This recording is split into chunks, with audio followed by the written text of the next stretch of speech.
Darating ang araw na ang lahat ng ating ginawa ay magiging kwento na lang. Kwento ng pagsubok, tagumpay, at pag-ibig. Kaya ngayon, huwag kang susuko. Gumawa ka ng mabuti kahit sa maliliit na paraan. Maging masaya sa bawat sandali dahil ang buhay ay regalo na dapat pahalagahan. Huwag matakot sa hamon dahil ito ang magpapalakas sa'yo. Ang kwento mo ay isang inspirasyon na patuloy na nagbibigay pag-asa sa iba. Kaya ipagpatuloy mo ang laban ng may tapang at puso. Darating ang araw na ang lahat ng ating ginawa ay magiging kwento na lang.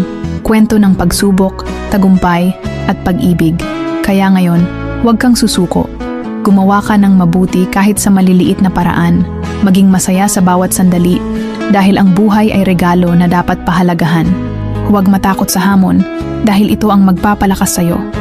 Ang kwento mo ay isang inspirasyon na patuloy na nagbibigay pag-asa sa iba. Kaya ipagpatuloy mo ang laban ng may tapang at puso.